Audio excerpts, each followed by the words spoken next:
Assalamualaikum warahmatullahi wabarakatuh. Apa kabar semuanya? Semoga teman-teman dalam keadaan sehat dan baik. Dan terima kasih telah mengakses video ini. Jika sebelumnya kita telah membahas tentang isim, kali ini kita akan membicarakan tentang fi'il atau kata kerja. Fi'il berdasarkan waktu terjadinya terbagi menjadi 3 macam, yakni fi'il maudhi, fi'il mudhari, dan fi'il amar. Fi'il maudhi adalah kata kerja yang menunjukkan perbuatan di masa lampau. Fi'il mudhari adalah kata kerja yang menunjukkan perbuatan yang sedang atau akan terjadi. Dan fi'il amar adalah kata kerja perintah. Yang pertama adalah fi'il maudhi.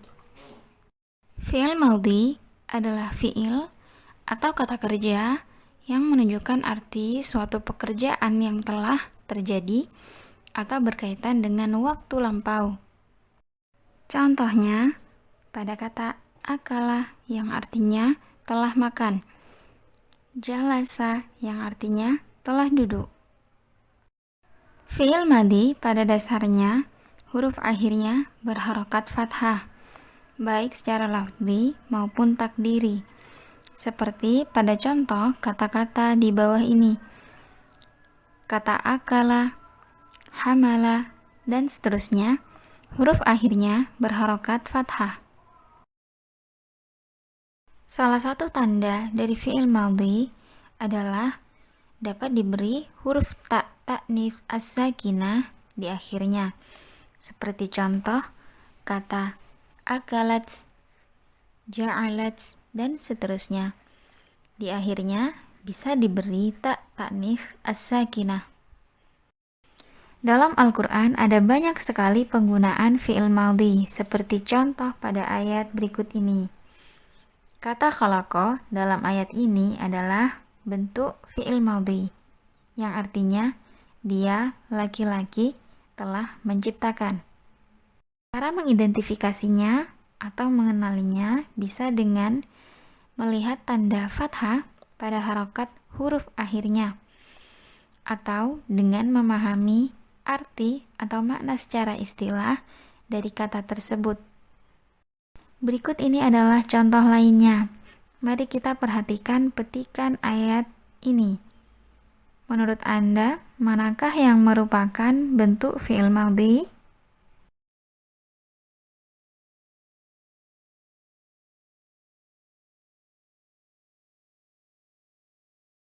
Baik, yang merupakan fi'il madhi adalah kata sakhara yang artinya dia, laki-laki, telah menundukkan.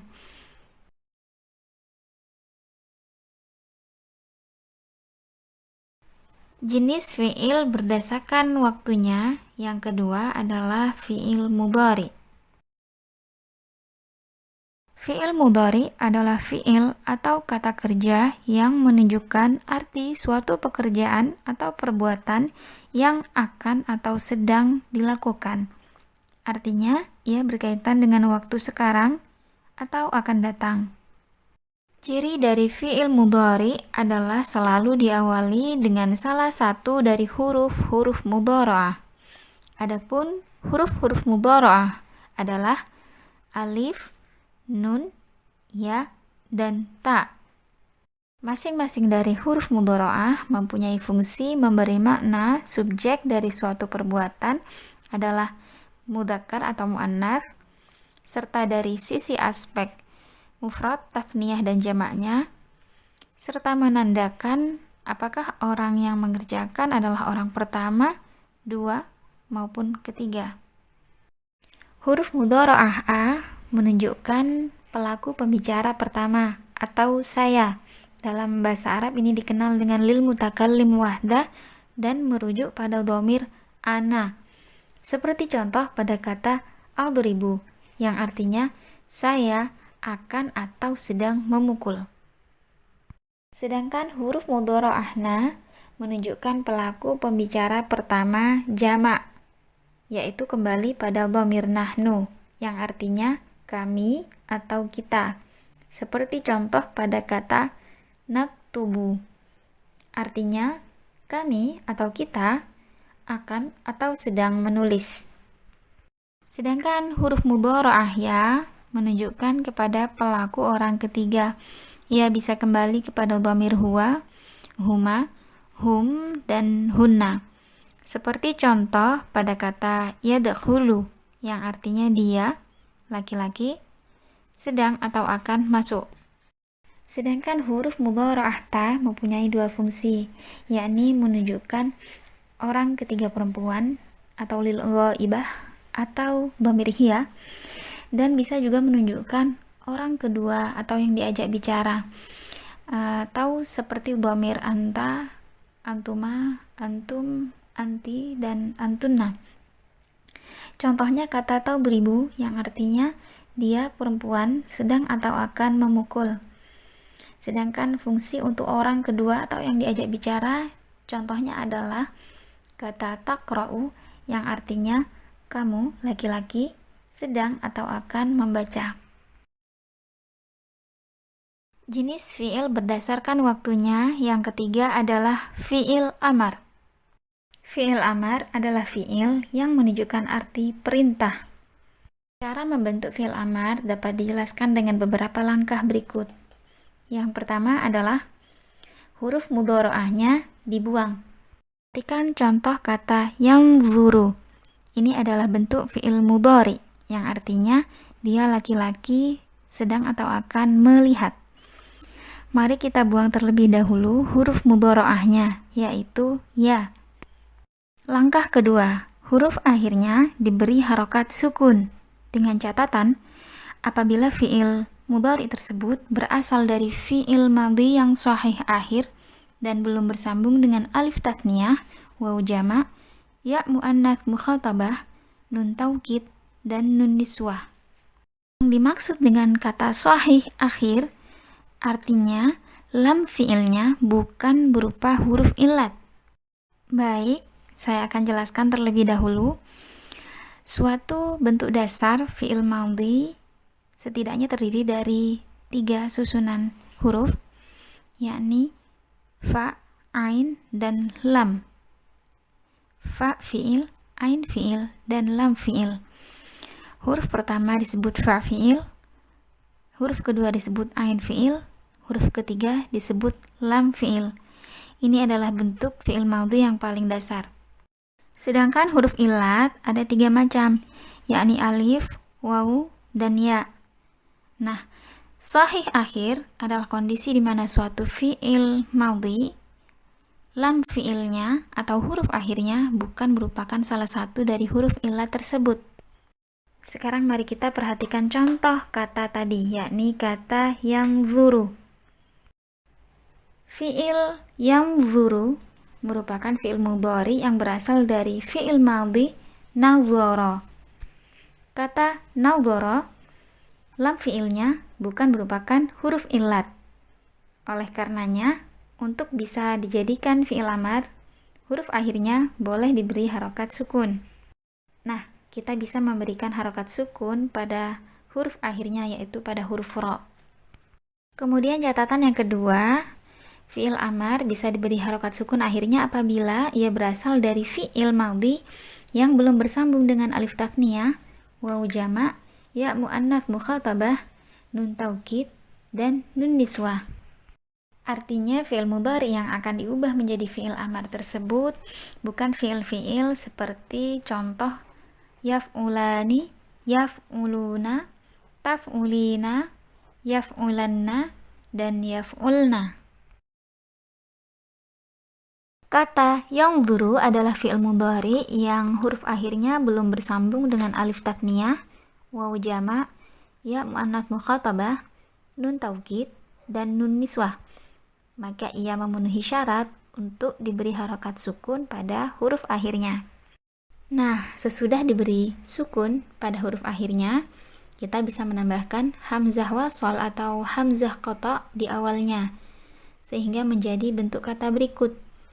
Unzur, artinya lihatlah. Perhatikan, ia mengalami perubahan bentuk dari semula, yakni kata yanzuru, yang artinya dia laki-laki sedang atau akan melihat. Yang ketiga, huruf akhirnya dibuang. Ini dilakukan apabila fi'il mudhari tersebut berasal dari fi'il madhi yang mu'tal akhir dan belum bersambung dengan alif tatniyah, waw jama', ya muannats mukhatabah, nun taukid, dan nun niswah.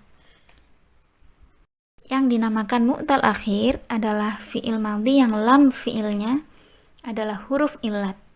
Seperti contoh fi'il madhi ghaza, rama, da'a, jara, dan ro'a. Selain mu'tal akhir, ia juga diharuskan belum bersambung dengan alif tatniyah, waw jama', ya muannats, nun taukid, dan nun niswah. Artinya bukan bentuk-bentuk fi'il mudhari seperti berikut: yaghzuwani, yaghzuna, taghzina, yaghzuwanna, dan yaghzuna. Contohnya fi'il mudhari yaghzu yang berasal dari fi'il madhi ghaza. Setelah kita buang huruf ya mudhora'ahnya di depan, kita bisa membuang huruf akhirnya karena ia termasuk kategori mu'tal akhir dan akhirnya belum bersambung dengan alif tatniyah, waw jama', ya muannats, nun taukid, dan nun niswah. Setelah dibuang huruf akhirnya dan dibuang huruf mudhora'ahnya, kita bisa menambahkan hamzah wasol dan hamzah qata di awalnya sehingga menjadi ughzu. Yang keempat, apabila suatu fi'il termasuk salah satu dari af'alul khamsah atau fi'il yang 5, yakni fi'il mudhari yang akhirnya berupa alif tatniyah, waw jama', dan ya muannats mukhatabah, maka ia harus dibuang huruf nunnya. Seperti contoh fi'il yaf'ulani, taf'ulani, yaf'uluna, taf'uluna, dan taf'ulina. Seperti contoh pada fi'il mudhari yang dzuruna. Perhatikan, di akhirnya terdapat waw jama'. Maka caranya adalah dengan membuang huruf mudhora'ahnya di awal dan ditambah dengan membuang huruf nun di akhirnya. Setelah dilakukan, kita dapat menambahkan hamzah wasol dan hamzah qata di awalnya sehingga menjadi unzuru, yang artinya lihatlah kamu semua. Dalam Al-Quran terdapat juga banyak sekali penggunaan fi'il mudhari dan fi'il amar. Seperti contoh pada ayat dalam surah Al-A'raf berikut ini. Dalam ayat ini terdapat fi'il mudhari dan juga fi'il amar. Fi'il mudhari seperti kata yuhibbu, atau bentuk fi'il amar seperti pada kata khudu yang artinya ambillah, yang ditujukan kepada orang banyak, orang yang diajak bicara banyak. Kemudian juga pada kata kulu, ishrobu, dan la tusrifu. Khusus untuk kata la tusrifu adalah bentuk amar atau perintah yang sifatnya larangan atau disebut dengan amar nahi. Baik, itu tadi beberapa pembahasan singkat tentang fiil-fiil berdasarkan waktu terjadinya, yakni fiil madhi, fiil mudhari, dan fiil amar. Bila ada yang belum jelas, bisa ditanyakan dalam kolom komentar di bawah ini. Tentu, dalam lain kesempatan, saya akan mencoba menghadirkan video-video lanjutan lainnya untuk membahas hal-hal yang lebih rinci. Baik, sampai jumpa lagi di video selanjutnya. Assalamualaikum.